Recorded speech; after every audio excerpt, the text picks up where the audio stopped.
Happy Canada Day, folks. And what a beautiful country it is. Now, why am I out here in the wilderness of Canada for this next video? It's to teach you about a little word I like to call perspective. Now, I'm not sure how you spell perspective in America, but I'm pretty sure there's a U, an S, and an A in it. Why am I picking on my American brothers? Well, my sister and I went to the theaters, as we often do, and we saw the new trailer for Captain America. And guess what the catchphrase was? Heroes are made in America. Oh, God. What other country has the balls to put something like that in a movie trailer? Only in America. Now, don't get me wrong. I'm not ignorant. I know the relationship between Canada and America. You're the big brother, we're the little brother. Now, that's not as glorious as it may seem. I mean, granted, the older brother always wins the fights, but the little brother, well, he doesn't really get in as much trouble. And come Christmas, well, he's always the one who gets spoiled and gets the best gifts.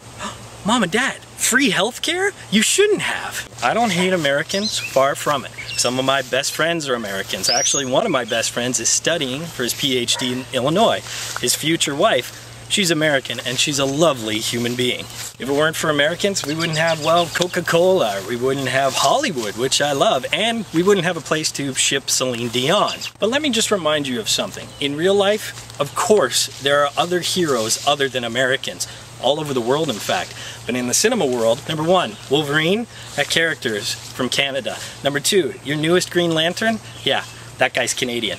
And the biggest superhero of all time, what's his name? Superman, that's right, was created by a Canadian. You're welcome. In Canada Day, it's not all about how great Canada is as a country, that we're the best country in the world, even though we may be. It's not about trying to celebrate how fantastic we are. It's about being thankful. The fact that we are allowed to live in this country. And I think that's a lot of things that Americans forget. Like I said, I don't hate Americans, far from it. But what I do hate is the American sensibility. It's not about flaunting in the faces of people who don't have what you have. It's about celebrating the fact that you don't have to go through the hardships that many other countries do. So you know what, America? Go ahead. Write whatever you want on your movie trailers. Celebrate the fact that Captain America is a good old boy with the red, white, and blue. Get used to it now because you know what? In a few years, you're going to have to write it in Chinese anyways.